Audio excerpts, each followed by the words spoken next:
background that you had, working at Novell, working at Bell Labs, working at Xerox, to that point in your career when you met Larry and Sergey, I wonder what led you to choose that opportunity next? What about them was so different that that made you say, okay, this is the next thing for me to do? In my case, I've been working at Novell, and I was invited to visit Larry and Sergey, they invited me to their little office. They had all this food on the table, which had been prepared by the Google chef, which I thought was rather odd.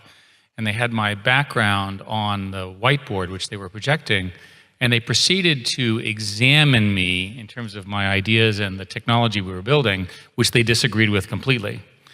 And I thought, well, that's a very nice meeting. And I realized as I left, and it was curiously in an old Sun building, that it was the most interesting conversation I'd had in a decade. And that's why I joined. Could it have gone another way? Was there a moment that you looked at that, as you look back on that and said, if this has happened, I wouldn't have taken it, or if this had happened, I wouldn't have gotten it? Are there moments like that? I think from my perspective, because I'd already run a large organization, exactly. I wanted to work in a very small, very, very smart organization, and I figured Google would be that. God knows it came out differently. But what I learned in this process is that if you can, there's always people smarter than you. There's always people who just think more clearly than you. And if you can find such a person, align yourself with them. In this case, these two young men are, they're in their 20s, right? And they're awfully precocious. And I haven't had that tough an argument from young men in a long time. And I thought, this is it. You just knew.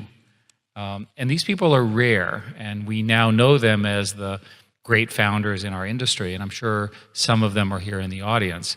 If you find such a person, work with them, work for them, manage them, do whatever it takes. Someone who's pitching you, what don't you want to hear? Everyone asks what you do. What don't you want to hear? I want to hear that everybody is focused on this new architecture, and anybody who's coming in with plans based on the earlier architectures, you're not going to make it. You need to be on scalable plans that solve real problems. It's so easy to solve a local problem. You need to dream bigger. Over and over again, we hear ideas that are interesting in a local context, but they're not big enough. So dream bigger, right? As a general statement about society, we need to ask the harder questions, and we need to ask for stronger solutions. There is a global emerging consensus around issues and so forth. Together, we're very strong. The people you hire define the culture, whether you like it or not.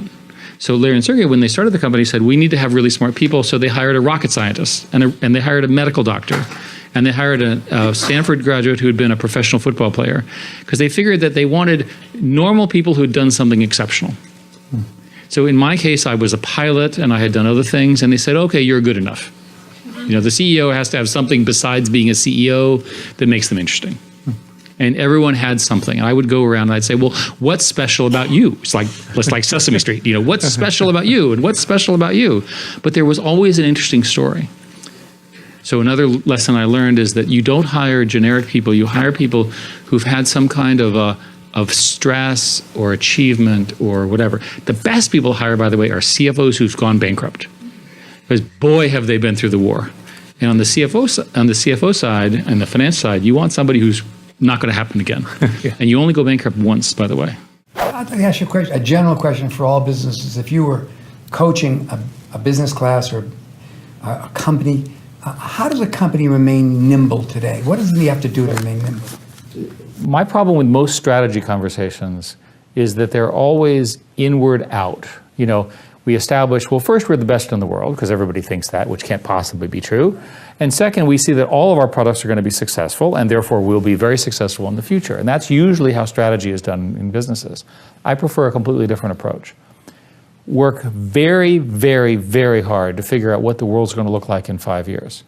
What will people be doing? What will your customers want? Where will costs will be? In our case, what will networks look like? How important will phones be? What will the apps look like? What services? And spend an awful lot of time on that.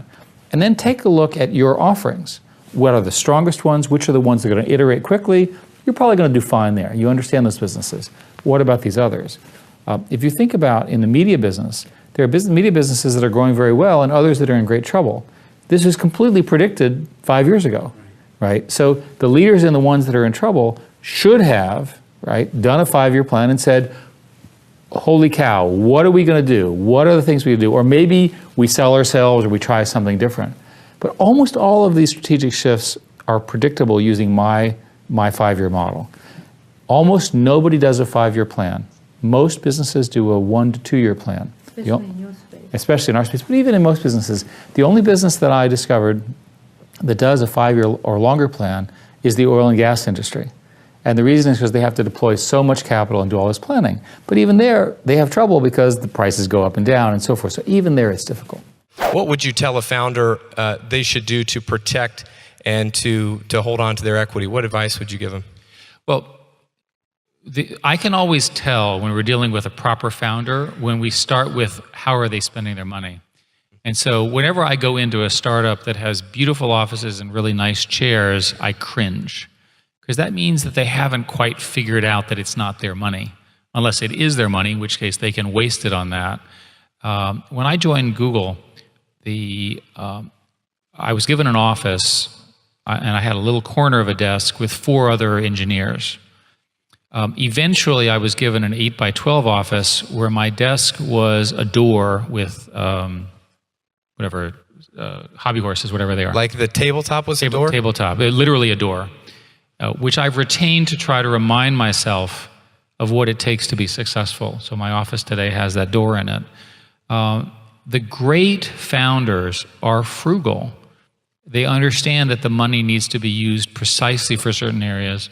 Many of the most successful founders begin with no salary at all. I have lots of stories about Larry and Sergey, but let's just say that when I started, one of them was having trouble with his car, so I had to loan him his car because his car broke down, or my car, because it broke down. I mean, that's the kind of stuff we're talking about. And so if you're not prepared to live that, you don't really understand what being a founder is like. I mean, for me, I'd love to be a founder. I'd love to have a nice corner office with a beautiful view and lots of secretaries. And all this. That's not how it works, right? And the great founders always started that way. So that should give you some data. I received so many different kinds of advice, I don't know where to start. One that comes to mind is to have a coach. Our board member in 2002, John Doerr, said, "You need a coach." And I said, "Well, I don't need a coach. I'm an established CEO. Why would I need a coach? Is something wrong?" He said, No, you need a coach. Everybody needs a coach. So Bill Campbell became my coach and has served Google very well. Every famous athlete, every famous performer has somebody who's a coach. Somebody who can watch what they're doing and say, is that what you really meant? Did you really do that? They can give them perspective. The one thing people are never good at is seeing themselves as others see them. A coach really, really helps. So one of the ideas that we had a few years ago was that we would be better off with more and more people in our ecosystem. And the best way to do that is to essentially help entrepreneurs be successful. That doesn't mean they're captive to us. They're still going to use competitor products and competitor ad systems and competitor platforms. But it seems one of the things that people don't understand when they view business is they assume that business is, how to describe it, it's a zero-sum game. That if company A wins, company B loses. I'll tell you that when Yahoo was young and Terry Semel was running it, whenever he and his company would win a deal, I would call him to congratulate him. And whenever we would win a deal, he would call me to congratulate me. Now, by the way, we were tough competitors. Why would we do that? Because we both understood that we were building a larger market. So you can understand our goal as philanthropic, you can understand it as making the world a better place, but you can also understand it as self-interested in that building more people who understand the concepts of network computing and platforms and so forth benefits everyone, including Google. 20% time was a rule invented again when I started there. There were 2 actually interesting. One was don't be evil, and the second one was 20% time. Don't be evil I thought was a joke. Because nobody here is evil. Yes. I don't want to be evil. You don't want to be evil. And so I was sitting in the original conference room in the small building when we started, and there's this conversation about ad targeting and a particular ad click, and one of the engineers, his name is Ron, pounds the table and said, "That would be evil." And I'm like, oh, okay, what just happened? Mm-hmm. And the whole mood of the room changes, and there's this huge debate over whether that's evil or not. And ultimately, they didn't do the change. And so I thought, what's the analogy there? And the analogy was it's the Kanban system. right? In Japan, the notion that any employee can stop the line if they see a poor quality thing. And it works because of shared values. Strong shared values, a strong buy-in to principles takes you far. And I think that helped us. And that, I think it may or may not be true today that the company has that feeling, but there's certainly, its history is clearly that.